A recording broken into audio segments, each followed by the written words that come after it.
Hi everyone, Jamie Humphries here for Six String Alliance, and today we are taking a look at the Soldano SLO Mini head.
So today we are taking a look at the Soldano Mini SLO.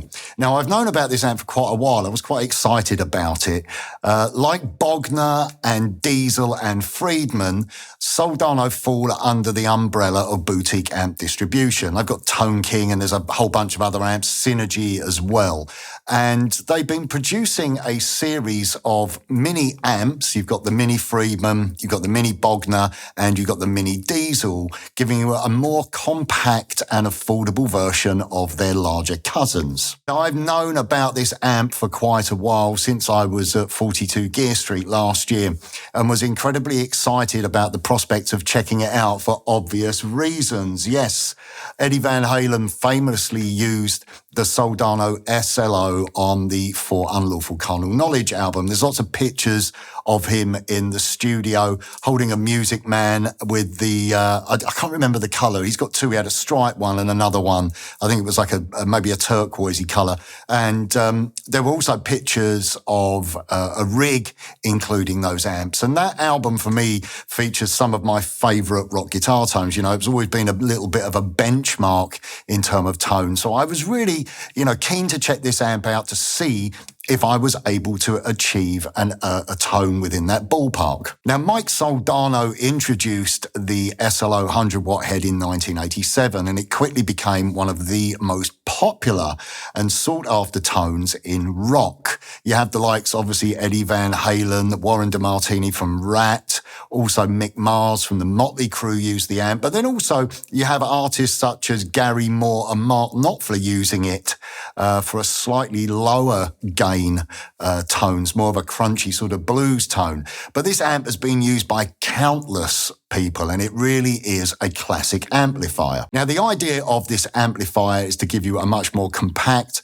lightweight and affordable version of the SLO 100-watt head. In terms of the styling, it looks awesome. I've had it sitting on my desk in my control room for the last few weeks. It just looks great. You know, a little bit nerdy of me, but I've got those pictures of Eddie with these full-size ones, so I've kind of had it sitting there. But it really does resemble the 100-watt head.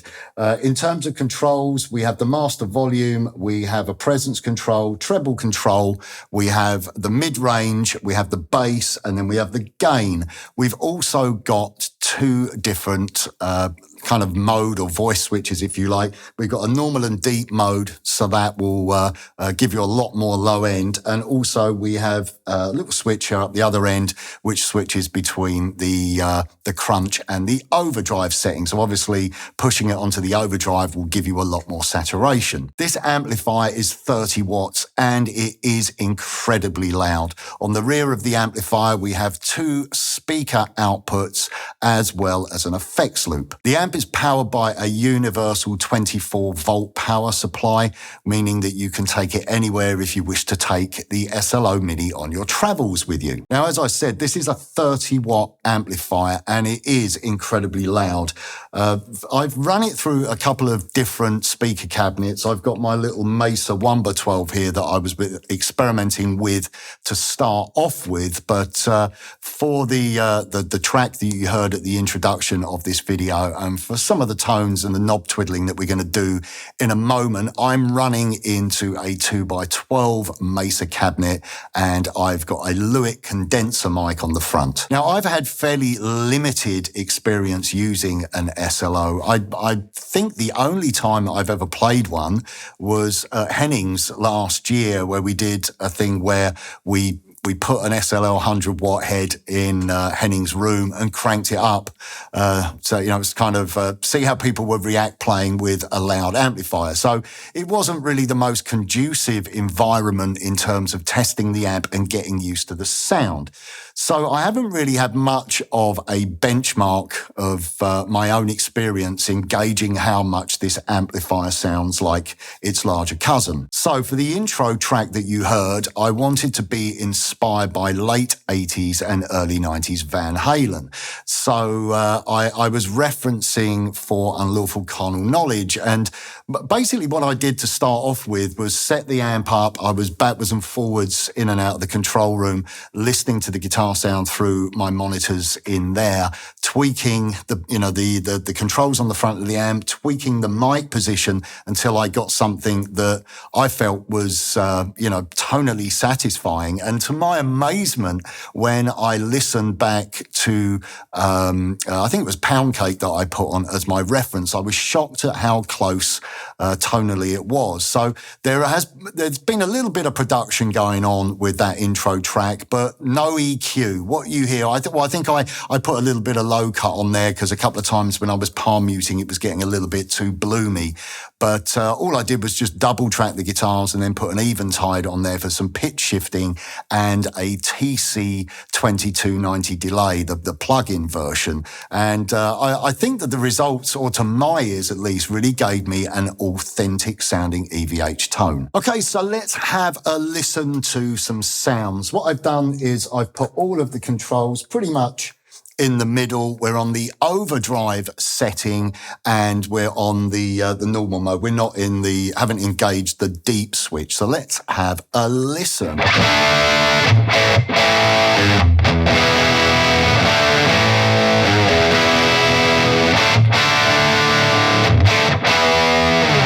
Okay, now straight away, one of the things that I noticed about this amp is that it has got quite a lot of top end.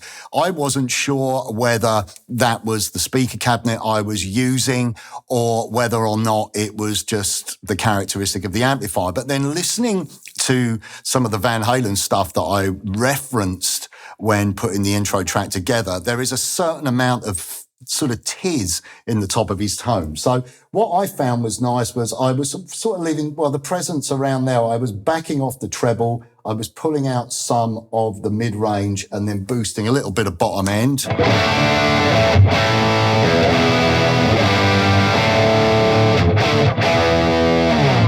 maybe that's a little bit too dark. Let's push the treble control up a little bit. Obviously, all of this stuff is down to taste.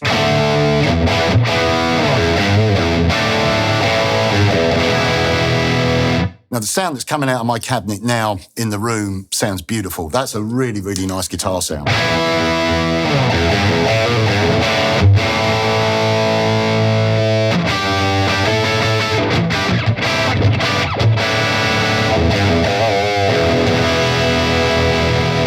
Let's push the gain control up.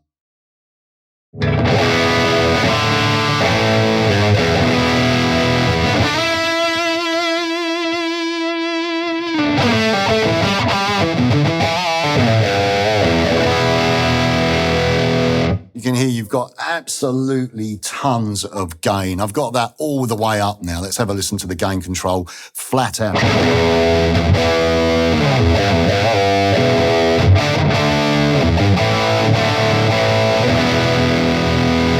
That's really, really saturated.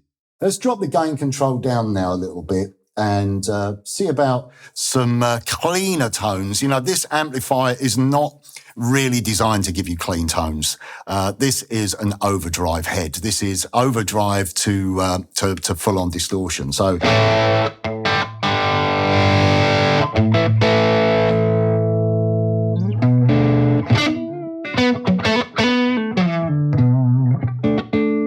It's very dynamic as well. You can notice there when I'm backing the volume control down on my guitar, I'm playing a little bit lighter.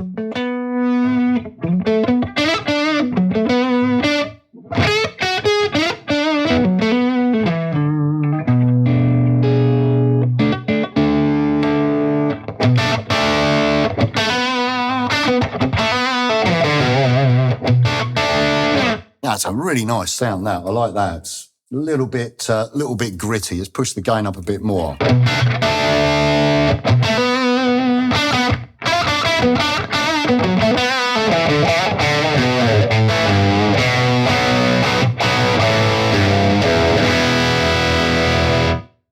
What I'm going to do now is I'm going to push the gain up and I'm going to engage the deep switch. Let's have a listen to that.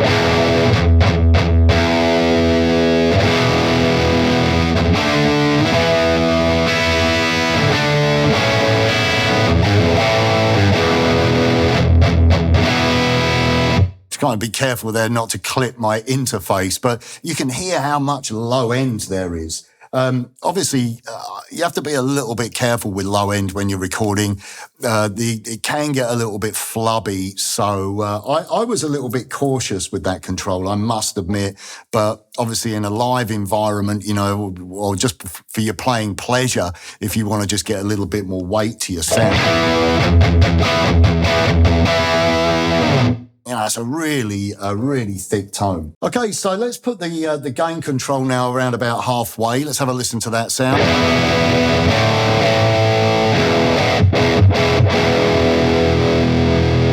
Now what I'm going to do is engage the overdrive mode. So we're going from the crunch mode to overdrive. Let's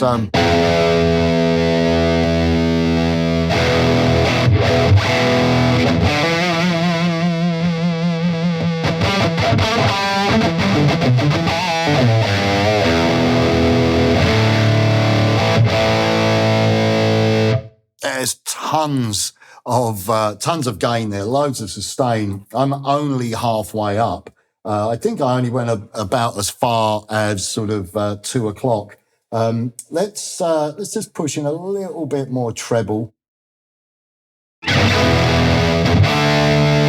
Actually, let's pull out the mid-range. Let's have a listen to that, see about some more sort of scooped high gain sound.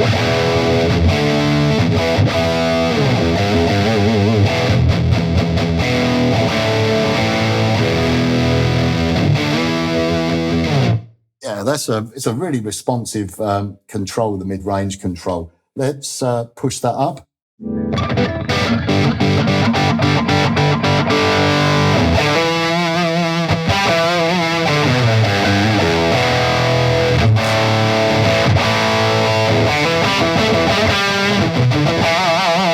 Oh, that sounds really nice. The more mid-range gets quite barky. It's a really nice voice, low end and mid range. I'm still a little bit undecided about the top end. Like I said, it is a little bit bright. So, just watching that treble control and just using the presence control just to add a little bit of that kind of bite to the top, especially if you're like me into that kind of EVH sound.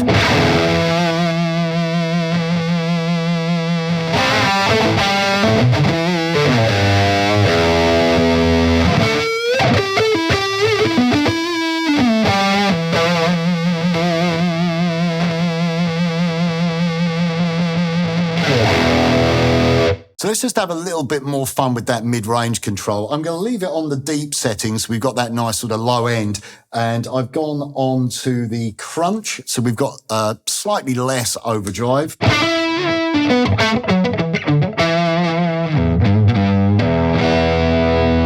And if you push that mid-range up, it gets really snarly.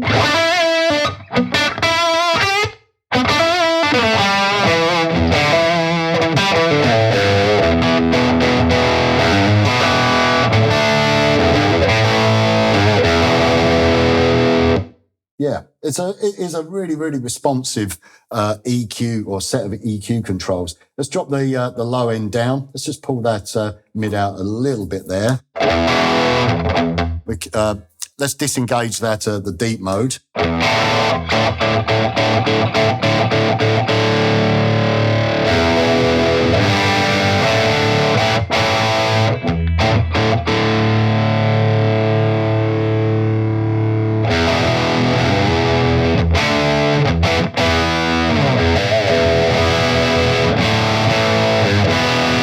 So this amplifier does have an absolute ton of gain. It's also incredibly loud. You'll notice that I've only got the volume control around 10 o'clock, and even having it set to that with the cabinet round the corner, it really is screaming. Like I said, I've mentioned the top end. I just think that you need to be a little bit mindful about that. Just pulling back the treble control and then sort of fine-tuning the top end with the presence control. But like I said, the demo track that you heard at the front end was just a result of experimenting with those controls and just sort of honing in on the sweet spot. So let's just talk a little bit about the application of this amplifier. When would you use this amplifier? Now, I must admit, I was a little bit confused with this at first. You take the amp out the box, it's really, really small, it's really lightweight, which kind of makes it feel like a desktop amplifier or a home amplifier. I've got one of those old Blackstar HT1s, which is only 1 watt, but that's got a headphone out and a speaker emulator out, but then trying to use that in a live environment would not work. This amp doesn't have emulation out on it, and it doesn't have a headphone output on it. So for me, that takes it out of the desktop kind of realms. And I guess boutique amp distribution are trying to make this like the big version, but smaller, so it feels a little bit more like a real amplifier rather than a novelty amp that you sit there that looks kind of cool, but you plug in your headphones. It is really loud, so it would work in a rehearsal environment, in a jamming environment, and in a live environment. You've got 2 speaker outputs there, as I said, so you could plug into 1 or 2 cabinets. So you're going to move a lot of air. The only thing is that the overdrive mode to the overdrive and the crunch mode is not foot switchable. So it very much is a one sound amplifier. I haven't tried it with any pedals, but I would imagine it would take to pedals very well, but I didn't really feel the need to plug a pedal into it because it's got so much gain. So I think if you're in a band where you're playing a lot of lead and a lot of high gain and a lot of crunch, utilizing the effects loop, maybe you've got a multi-effects unit or a few pedals, delay pedal, chorus pedal, whatever, you can probably build yourself quite a nice little fly rig with it. How will I use this amplifier? Well, the kind of fly rig thing is a little bit appealing to me. Would I use this amp? I don't know. I like to have a little bit more scope with my gain. I think that you can run it lower gain. It doesn't really clean up. It really is quite saturated. But I think to satisfy my love of 90s Van Halen, I think if I'm ever going for that sound, I would probably opt for this amplifier because I felt that it gave such a good interpretation of that tone. Now, I really like this amplifier. I think it's a really cool amp. I think it looks great. I think it sounds great. I love the idea of having that Soldano sound, a lot more affordable and a lot more lightweight and small. I think that this will get used in my studio. As I said, I was very impressed with that sort of 90s EVH tone that I got out of it. So I think if I'm looking to produce something with that tone, I would definitely reach for this amplifier.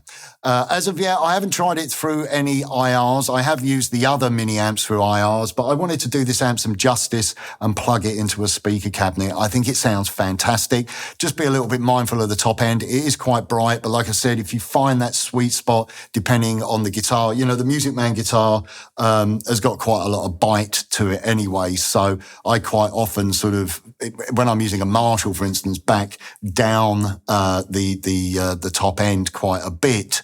So I think once you've found the sweet spot with the treble control and the presence control, then I think it's a really usable tone. I do think it would be great though if Boutique Amp Distribution considered releasing some kind of generic speaker cabinet, a mini cab that worked with the range of amplifiers, something that was kind of tailored to work with, you know, the specific amps. I think that would be a really cool addition to the line. Anyway, hopefully you've enjoyed this this demo, and yeah, if you're in the market for a small high gain amplifier, then you should definitely check out the Soldano SLO Mini. Gets a thumbs up for me. Had a lot of fun with this amp. Anyway, that's it from me. I hope you've enjoyed this demo, and I'll see you very soon. Bye for now.